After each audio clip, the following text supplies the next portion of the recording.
By 1992, 10-year-old Kate Middleton was studying at St Andrew's Prep School in Pangbourne. Meanwhile, Prince William was just 20 miles away, having enrolled at Ludgrove boarding school. For the young prince, it would be a year to forget. He had grown used to his family constantly being in the media spotlight, but now they were making headlines for all the wrong reasons.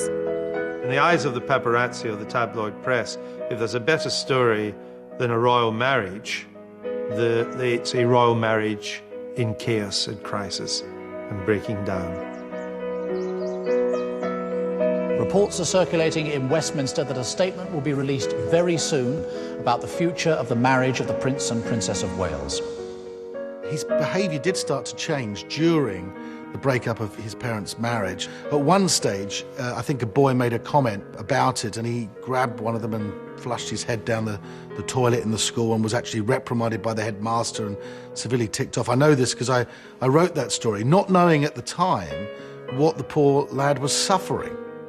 1992 is not a year on which I shall look back with undiluted pleasure. It has turned out to be an annus horribilis. Everything was going wrong. That year particularly, you know, his mother took part in writing the Andrew Morton book. The motivation was to tell the truth. For once, forget the propaganda, tell the truth about what's really going on, because we do face a crisis in the House of Windsor. It's obvious to everyone. There was the breakup of Andrew and Fergie's marriage, there was the Windsor Castle fire. It was one thing after another, all about this young boy's family. It must have been hell for him, it really must. But while the House of Windsor was in turmoil, the Middletons were going from strength to strength. Thanks to the success of the family business, a mail-order company selling children's party paraphernalia. I think what's so remarkable about the Middletons is the fact that Michael and Carol, well, Carol particularly, had this vision to make party pieces into a great business, which they did. They became self-made millionaires. As the money rolled in, Michael and Carol sold their house in Bradfield Southend and moved to the well-heeled village of Bucklebury, where neighbours include Kate Bush, Chris Tarrant, Melinda Messenger. It's a quintessential English village which wouldn't look out of place in Midsummer Murders.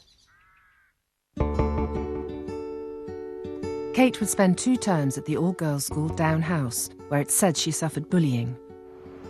Her parents soon moved her to the £13,000 a year Marlborough College. By the summer of 1997, 15-year-old Kate was captain of the school hockey team and studying for her GCSEs. But like the rest of us, she'll never forget where she was on the 31st of August that year. The summer had begun for William with a holiday in Saint-Tropez with his mother and her new boyfriend, Dodi Al-Fayed. And wherever Diana went, photographers followed. I remember we were in Saint-Tropez in those last few months of Diana's life, and Diana came over to our boat and she said, look, William can't cope with all this pressure, you know. And she said, you know, William said to me, look, well, why don't we go and live abroad? Why don't you go and live in exile? The holiday over, the young princes flew back to Britain to spend time with their father at Balmoral, unaware of the tragedy that was about to engulf their lives. We have reports from Paris that Diana, Princess of Wales, has been killed in a car accident, and that her partner, Dodi Fayed, has also been killed. Diana, Princess of Wales, has died.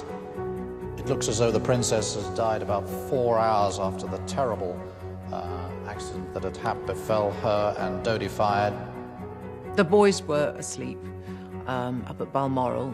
They were there with the Queen and with Charles. The decision was taken by Charles and the Queen, I think, not to wake them when the news came through. Charles went in the early hours of the morning and told them the news. Who knows what went on in that room?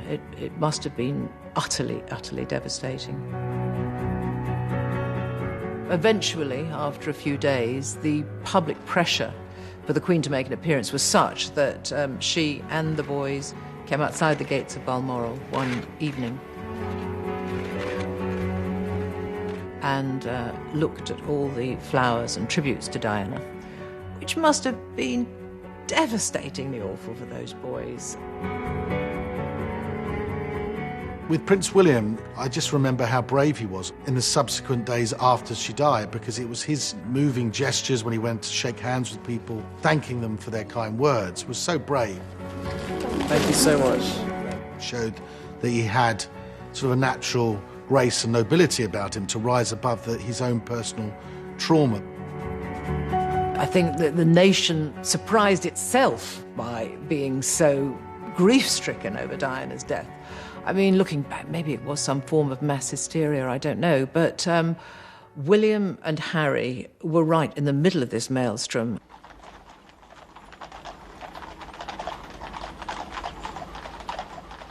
Whenever I see an image of the princes behind Princess Diana's coffin, and I think when any of us see those images,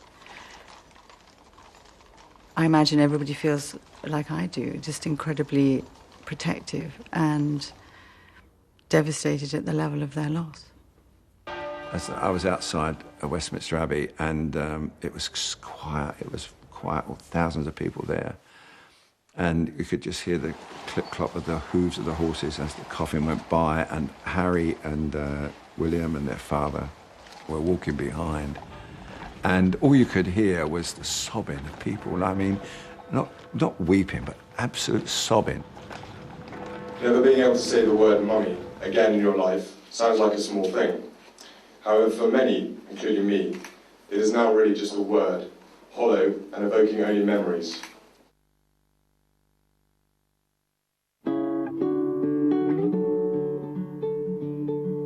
At Marlborough College, Kate Middleton was excelling academically and had become a popular student with a close circle of friends.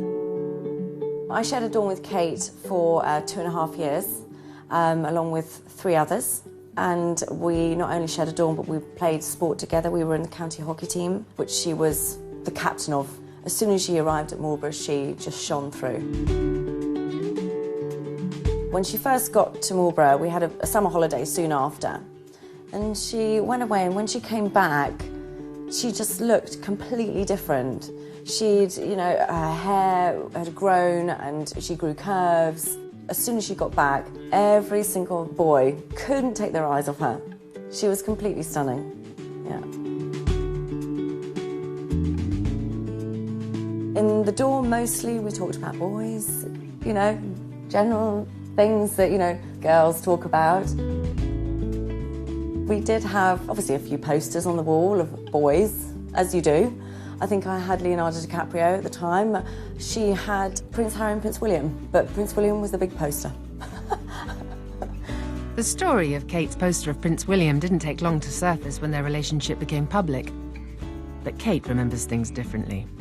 There's a story that goes the rounds that you had a picture of him on your wall as a child. There wasn't just one, there was like 10, 20. He wishes, no. No, I had the Levi's guy on my wall, not a picture of William, sorry. It was me and Levi's, honestly. Yeah. But the rumours have persisted that Kate was smitten with William even as a teenager, and that she may have caught her first glimpse of him in the flesh when he came to play sport at Marlborough. In the school magazine at Marlborough, there was apparently a photograph of Kate and William on the same page, the sports page, where he was photographed playing polo. He was obviously up there from Eton, and she was playing hockey. And later, apparently one of her friends told me that she used to call that her kismet photograph. It showed that fate had brought them together.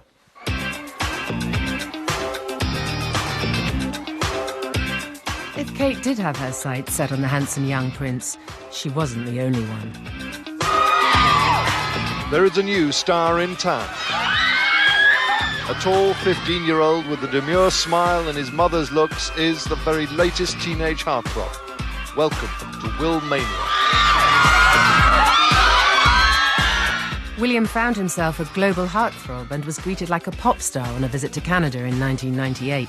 There was a walkabout or two in Vancouver, and we were all there, all the press. And the girls were going mad for William. And I love him, and he said hi, and he shook my hand. He touched my hand. Absolutely potty, you know, holding up signs, marry me, William, and he's the me, and I touched him. They were going absolutely crazy. I think William kind of both loved it and was embarrassed by it. After completing his studies at Eton and keen to evade the spotlight, William chose to spend his gap year before university overseas. As the new millennium dawned, the prince went to Chile on a charity expedition for Rally International. I think the point of William's gap year and the benefit of William's gap year was one, that it got him away from Britain and from the intense and relentless media scrutiny that both William and Harry are always under. And it allowed him as well to have a sort of stab at normality. And I think he needed that. To be honest, no one knew there was a Prince of England in the midst until he arrived. Expedition leader, how are you this morning? Feeling great. That's good. The whole project group lived in one room, sleeping on mats, with one toilet between them all, a small cooker in the corner, and the incredible thing is that was the future king. Still swear, still promise. And he also spent time working with the local school. When you catch the ball, you say, "My name is Will. I am a wombat." He was absolutely fantastic with kids. He was a DJ for a day. And for any of you people who are in a bit of a mood for love, this song is for you. He had to cook for the rest of the project group, and he had to clean toilets. Did he complain? No, he didn't. He was absolutely fantastic. While the future king was getting back to basics in Chile, Kate Middleton spent the first 3 months of her gap year in the renowned art galleries and cafe bars of Florence. By sheer coincidence, Kate then went on the very same charity trip that William had experienced in Chile. They did the same expedition 6 weeks apart, neither knowing that they would meet each other in the future. That was a massive coincidence looking back now. I think the fact that Kate went to Chile to the same project that William had just left about a month before showed that they were already starting to move in the same sort of circles, that they shared similar interests. So their paths almost crossed. Kate may have narrowly missed out on meeting William in Chile, but she wouldn't have to wait long for fate to take its course. The small university town of St Andrews had never seen anything like it. She was known as Beautiful Kate almost from day one. It shows confidence to show your underwear in front of people, and knowing that a prince is there as well, I think that she may have known what she was doing.